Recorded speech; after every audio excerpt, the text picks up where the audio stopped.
Samuel Huerta, muchísimas gracias por estar con nosotros en este jueves 3 de febrero del año 2022, el tercer año de la gran pandemia del 2019.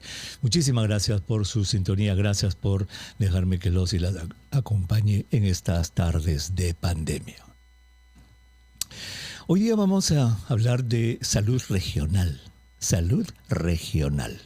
Mire, a veces hablamos de la salud mundial, ¿verdad? La Organización Mundial de la Salud tiene que ver con la salud en el planeta entero, pero existen también organizaciones que ven la salud desde el punto de vista regional, en el Mercosur o en el Grupo Andino, en todo el mundo, el Grupo Europeo, el Grupo Asiático, lo que se llama salud regional. Y son ciertos países que obviamente se juntan, tienen objetivos comunes y luego analizan sus datos, se ayudan entre ellos para mejorar indicadores en educación, en salud, etcétera, etcétera.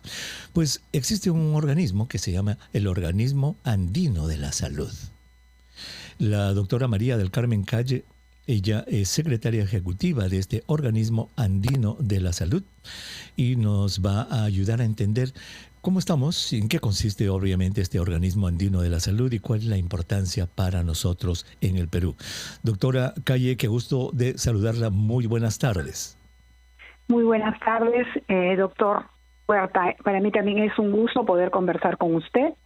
Hemos conversado previamente cuando he sido directora general, cuando he sido viceministra de Salud Pública, en otras oportunidades, pero ahora vengo desde el Organismo Andino de Salud, Convenio Hipólito Unanue. Muy bien. Gracias por estar con nosotros. A ver, sí, precisamente, quiero que le explique a nuestros oyentes y quiero agradecerle por su tiempo también. ¿Qué es el Organismo Andino de la Salud, Convenio Hipólito Unanue? Ya, el Organismo Andino de Salud, Convenio Hipólito Unanue, ORASCONU, más cortito, es un, organismo de integración andina. Nosotros trabajamos directamente con los ministerios de salud de Bolivia, Chile, Colombia, Ecuador, Perú y Venezuela. Y nuestro objetivo es contribuir a la mejor salud y bienestar de los 166 millones de habitantes que hay en estos 6 países. El 18 de diciembre del año pasado hemos cumplido 50 años de labor ininterrumpida a favor de la salud y bienestar.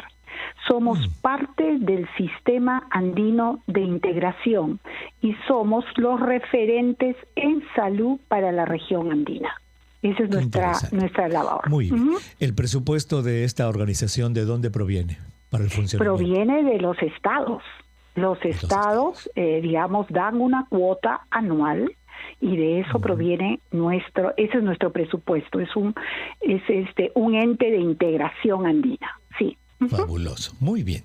Ya que conocemos entonces en qué consiste este Organismo Andino de la Salud, Convenio Hipólito Unanue, hablemos de la salud, precisamente porque es salud. Claro. Hablemos de vacunaciones. Hablemos, por ejemplo, ahora esta pandemia nos ha arrasado a todos los países por igual. Todos los países hemos tenido efectos, devastadores. Pero quizás antes de hablar de vacunación, ¿qué datos manejan ustedes con respecto al impacto de esta pandemia, por ejemplo, sobre el sistema primario de salud de la región de los países? Bueno, definitivamente, como todo el mundo, ha colapsado nuestros sistemas, ¿no? Digamos, eso es muy claro. En todos los países. Sí, ha habido colapso, y hay que reconocer que todos los países, todos los gobiernos han hecho un montón, ¿no? Muchísimo para poder enfrentar a la pandemia. Definitivamente estamos en la tercera ola. La variante es Omicron, que es más contagiosa, pero que da menos casos severos, así que comparativamente a las 2 olas anteriores estamos teniendo muchísimos más casos. Y están en alza todavía en algunos de nuestros países, han comenzado a descender un poco en otros, pero en general el número de fallecidos ha disminuido, ¿no? En comparación con las olas anteriores. Ahora, el tema de las vacunas, yo creo que discúlpeme, doctora, le había preguntado sobre el impacto de la pandemia sobre los sistemas primarios de salud de estos países. Ya, el primer nivel de atención se vio en muchos de los países se dio más interés al tercer nivel, ¿no? Digamos, preparamos todo para que los hospitales pudieran atender a los casos complicados. Se incrementaron camas, se incrementaron recursos, se incrementaron ventiladores, se incrementó oxígeno, pero dejaron un poco abandonado al primer nivel.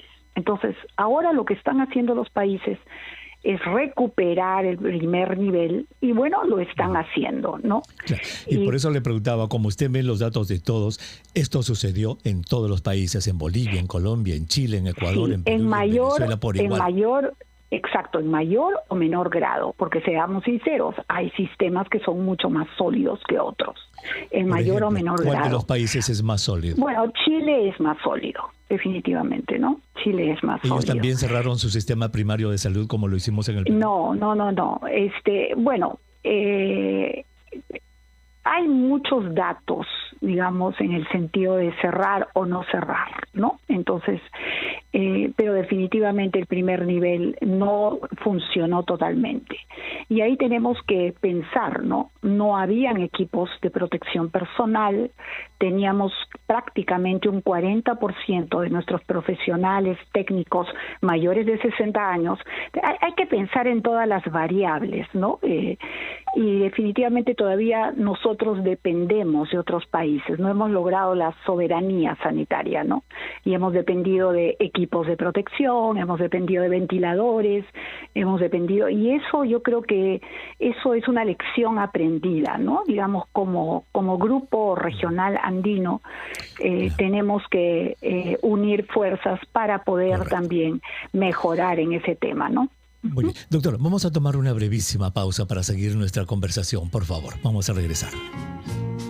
Recién se une a nuestro programa, estamos conversando con la doctora María del Carmen Calle Dávila. Ella es secretaria ejecutiva del Organismo Andino de la Salud, Convenio Hipólito Unanue. Ella es médico pediatra, salubrista, ha sido también viceministra de Salud Pública. Y estamos conversando sobre cómo ha afectado la pandemia, cuál es la situación de la pandemia en los países de este organismo andino de la salud: Bolivia, Colombia, Chile, Ecuador, Perú y Venezuela. Estábamos hablando sobre cómo ha afectado el sistema primario de salud y pues algunos países más que otros tuvieron que cerrar sus sistemas primarios de salud porque obviamente no tenían la capacidad para hacerlos funcionar por diversas razones. Doctora, pero hay muchos... Ahora que obviamente cuando pasan los meses, pasa el tiempo, ya uno se pone a mirar en retrospectiva las cosas, piensan que haber cerrado el sistema primario de salud no fue una buena idea, quizá debieron mantenerse abiertos el máximo número posible para que sirvan como precisamente el filtro de los chequeos, etcétera, para que no lleguen a los hospitales, ¿verdad? Yo creo que sí fue es una lección aprendida, ¿no? Pero sí, lo que pasa es que todo depende de los primeros niveles de atención que tengamos, ¿no? Si realmente son fuertes, son sólidos, si realmente iban a tener los métodos diagnósticos, si iban a tener el recurso humano preparado, todo eso también hay que tomar en cuenta, ¿no? Ahora, todo esto lo hemos discutido mucho en los comités, ¿no? El organismo andino trabaja con más de 200 personas de los 6 ministerios. Nosotros trabajamos con comités, subcomités, grupos de trabajo, la red andina de comunicadores, la mesa intersectorial contra la desigualdad, y son reuniones que realmente en estos últimos 2 años, gracias a la virtualidad, han sido más frecuentes, ¿no? Porque es mucho más fácil conectarse que viajar a un u otro país. Y uno de los temas prioritarios obviamente ha sido la pandemia y el tema de la vacunación, ¿no? Digamos, eso ha sido prioritario. El organismo también tiene las reuniones con los ministros, con las autoridades sanitarias. Hemos emitido declaratorias en las cuales reconocíamos pues que el tema de la pandemia era un tema que estaba demostrando las grandes desigualdades al interno de nuestros países, ¿no? Porque seamos sinceros, la mayoría de fallecidos, comprometidos, no han sido los que tenían las mejores condiciones, ¿no? Entonces, ha sido también una lección para poner realmente a salud en el sitio que debe estar, ¿no? Que debe ser un sitio prioritario en el momento de decidir políticas, programas, proyectos, ¿no? Claro, por ejemplo, en lo que se respecta a la vacunación que usted está mencionando, Chile pues ha estado, digamos, muy adelante en el sistema de vacunación. Ellos llegaron primero a vacunar a mayor número de personas, las coberturas las han pasado, están por encima del 80%, incluso de dosis de refuerzo están por encima del 80%. ¿Qué nos puede decir de los demás países, por ejemplo, de Ecuador, Venezuela, Colombia, Bolivia? No sé si la pregunta es correcta, pero ¿hay manera de comparar esto y por qué ocurren las desigualdades? Bueno, si nosotros estamos hablando de totalmente vacunados según los números, considerando población total de cada país, estamos hablando de Bolivia en un 45%, de Chile en un 89%, de Colombia en un 62%, de Ecuador en un 76%, de Perú en un 70% cuando es población general, ya sabemos que con población objetivo estamos en 80%, y de Venezuela en un 48%. Pero yo creo que hay un tema que es prioritario en este momento, lo que es la dosis adicional, el booster, el refuerzo. Ya no nos podemos medir solamente por 2 dosis. Y en eso estamos, obviamente Chile está mucho mejor, está con un porcentaje muy alto en comparación es altísimo. a los demás. Creo que es 80, ¿no? ¿Cuántos por ciento? No, ¿No? con dosis adicional en Chile, dosis adicional, quiere ser con booster, está en el 66%. En Perú estamos en Perú estamos en 26, 28%. Usted sabe, doctor, que día a día cambian los números, ¿no? Y bueno, hemos comenzado la vacunación de niños, que ya había comenzado en los otros países, ¿no? Ahora, la gran diferencia es que nosotros estamos usando Pfizer para niños de 5 a 11, en los otros países están usando Sinopharm o Sinovac, ¿no? Y en algunos países han comenzado a partir de los 3 años, nosotros hemos comenzado a partir de los 5, y bueno, todos los gobiernos han decidido basados en evidencia, ¿no? Así que son decisiones de los gobiernos basados en estudios, ¿no? Ver, y bueno, está yendo bien la vacunación. Sí, hasta donde yo sé, Chile, yo sé que estaba usando vacuna de Sinopharm infantil desde los 3 años para arriba, y cuando le preguntaron al ministro de Salud de Chile, señor, ¿por qué usa usted una vacuna china de Sinopharm para niños? Él dijo, los chinos tienen datos publicados. Ellos han usado allá en la China en niños pequeños y por eso yo me fío de esos estudios y por eso que los uso en Chile. ¿Qué otros países están usando vacunas chinas infantiles? Bolivia está con Sinopharm, Colombia está con Sinovac, Ecuador está con Sinovac y Venezuela está con Sinopharm. Wow, o sea, todos menos Perú. Así es. Ahora, ¿en qué se basan? En que en China pues han vacunado a millones y no ha habido problemas, es digamos segura, porque lo que más queremos en vacunas es que sea segura, ¿no? Y que realmente sea eficaz y efectiva, ¿no? Ya. Wow, o sea que todos los países de la región andina están usando vacunas infantiles de la China, excepto el Perú. Nosotros estamos usando Sinopharm. Muy bien. Estas diferencias tan grandes obviamente obedecen a los sistemas de salud que tienen diferentes grados de desarrollo, doctora, ¿cierto? Sí, yo también creo que estas diferencias tan grandes fueron también en las negociaciones para adquirir las vacunas, ¿no? Seamos sinceros, algunos gobiernos han estado un poco congestionados, ¿no? Con muchas cosas que han habido y eso ha podido retrasar un poco. Pero en general, los 6 países están vacunando y están vacunando a buen ritmo. Así que muy bien. Lograron lo que tenían que hacer, ¿no? Pero yo creo que usted ha puesto el punto sobre la I cuando dice que lo que ahora tenemos que hacer los países es aumentar la cobertura de las dosis de refuerzo. Por supuesto. Con y con esta BA.2 es la dosis de refuerzo lo que nos va a salvar del hospital. Que todavía no tenemos en el Perú, ¿no? Esa todos, pero que ya tenemos en Argentina y ya tenemos en Brasil. Entonces, y ya son 57 países ya con esa variante, así que cuestión de tiempo para que nos llegue. Así que, no, sí, el mensaje es tercera dosis, doctor. Ese es el mensaje. Solamente en el Perú estamos en 26.6% comparado con 67% de Chile. Sí. ¿Y los demás países? Sí, sí. Como nosotros o menos que nosotros. Como nosotros o menos que nosotros. Sí. Wow, más o menos. Sí, sí, sí. Allí tenemos que ponerle atención. Sí. Sí. Ahí tenemos en dosis adicional Bolivia 7.4, Chile 6.6, Colombia 10, Ecuador 14, Perú 22, pero ahora ya está en 26, Venezuela 0.7. Acuérdense que esos son los datos mundiales, ¿no? Porque son los datos que nos ponen y hay cierta diferencia con los datos que dan los gobiernos, ¿no? Que son con público objetivo. Uh-huh. Correcto. Pues muchísimas gracias de verdad por darnos un baño de realidad en lo que se refiere a esto, comparándonos con nuestros vecinos de los países andinos. Muy agradecido. Gracias por estar con nosotros en el programa. Muchas gracias, doctor Huerta. Hasta otra oportunidad. Hasta la hora. Gracias. La doctora María del Carmen Calle Dávila, secretaria ejecutiva del Organismo Andino de la Salud, estuvo con nosotros.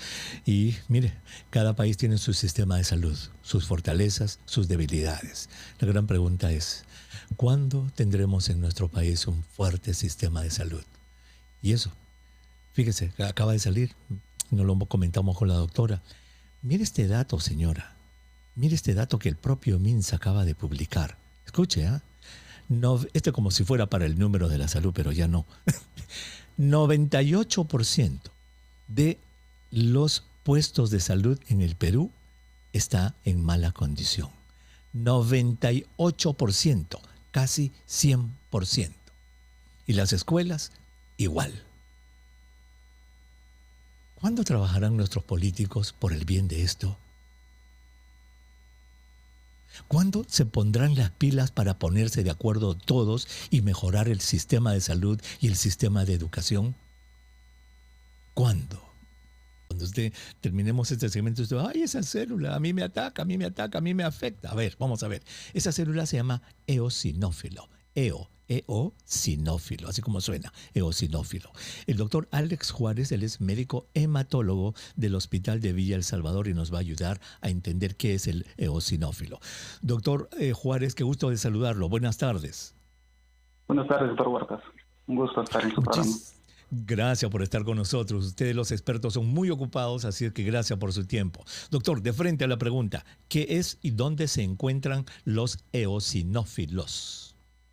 Bueno, el eosinófilo es una célula que forma la parte de la sangre, ¿no? Se encuentra en un primer momento en la médula ósea y luego esta viaja por la sangre a diferentes órganos como son el pulmón, el hígado, el riñón, la piel, el vaso, el intestino. Ahí donde llega la sangre, llega el eosinófilo, porque el eosinófilo es uno de los 5 tipos de glóbulos blancos, ¿verdad? Hay 5 tipos de lo que llamamos glóbulos blancos y este eosinófilo es uno de estos 5 tipos de glóbulo blanco. Segunda pregunta, doctor, ¿para qué sirve y cómo funciona el eosinófilo? Básicamente el eosinófilo tiene la función, o todos lo relacionaron con una función antiparasitaria, ¿no? Que era la que siempre se pensaba. Pero ahora últimamente, viendo más estudios, también tiene otras funciones como es la de regeneración de tejidos, ayuda a la supervivencia de las células plasmáticas, que estas se encargan de producir anticuerpos contra diferentes infecciones. Y ahora estamos viendo que tenemos el coronavirus, entonces ayudan al soporte de estas células. También ayudan a combatir infecciones virales, fúngicas, y está también involucradas en la parte de la respuesta a las alergias, ¿no? Respuesta a las alergias. Qué interesante. O sea, como uno de los 5 glóbulos blancos ayuda en la función de defensa del organismo. Y allí me lleva a esta pregunta, doctor. ¿Por qué los eosinófilos están aumentados en las alergias? Bueno, básicamente en las alergias tenemos un estado inflamatorio debido a la lesión del epitelio, ¿no? Y esto genera citocinas o sustancias tóxicas, como lo conocería el público en general. Y lo que hace el eosinófilo es tratar se acerca a esa inflamación y trata de regular la misma inflamación, y por eso incrementa su volumen, ¿no? Trata de ser una función regeneradora. Entonces, por ejemplo, los médicos alergólogos, los especialistas en alergias, ellos saben que cuando tienen pacientes con diversos tipos de alergias, ya sea en la piel, dermatitis o asma, lo que sea, ellos miden, pueden cuantificar el porcentaje de células eosinófilas y eso como que afianza su diagnóstico, ¿cierto? Así es. Muy bien, esos son los eosinófilos, las células de la alergia, entre otras cosas. ¿Y qué enfermedades sufren los eosinófilos? Bueno, más que enfermedades, básicamente lo que vamos a encontrar es que estos se van a elevar en otras enfermedades, ¿no? Básicamente, como ya hablamos, entonces se elevan cuando hay alergias, se elevan cuando hay algún tipo de enfermedades autoinmunes como el asma. Tenemos también la elevación de los eosinófilos en algunas neoplasias, como una leucemia significa crónica, o también podemos tener algunos linfomas por algún cáncer relacionado a ¿no? Básicamente es una reacción a algún evento externo. Buscar la causa de la elevación es un poco es trabajoso, pero al encontrarlo generalmente encontramos la solución al problema, ¿no? Qué importante. Entonces, como ya sabemos que las leucemias son los cánceres de los glóbulos blancos. Entonces, el cáncer del glóbulo blanco eosinófilo que nos ocupa hoy día se llama leucemia eosinofílica crónica. O sea, una de las enfermedades que sufren es un tipo de leucemia. Así es un tipo de leucemia muy poco frecuente, pero rarísimo. Pero sí es muy agresivo. Muy bien. Doctor, muchísimas gracias por habernos ayudado a participar en este ejercicio y dar información a nuestros oyentes. Muchas gracias. Quería, por favor, que nos colabore con una campaña que estamos haciendo en el hospital. Quería informar o difundir. Mañana tenemos una campaña de donación en el Hospital de Emergencia de El Salvador.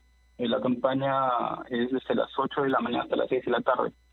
Vamos a estar en la puerta 2, todo el equipo de hematología, todo el equipo de banco de sangre, esperando a los voluntarios que puedan donar sangre, ya que estamos en una crisis de paquetes globulares en todos los institutos de salud, ¿no? Y estamos tratando de poder ayudar de esta manera a los pacientes. Muy importante. Pregunta, doctor, ¿personas vacunadas contra COVID o personas que ya han tenido COVID pueden ser donantes? Siempre y cuando no tengan síntomas respiratorios, pueden ser donantes. Fabuloso. Entonces, a donar sangre mañana en el Hospital Villa El Salvador, ¿cierto? Sí, en el hospital. Muy bien. Gracias, doctor. Muchas gracias por este valioso informe y pedido para nuestra población. Muchas gracias, doctor. Nosotros nos despedimos por este segmento, no del programa todavía, y cuando regresemos tomamos sus llamadas telefónicas. No se vayan.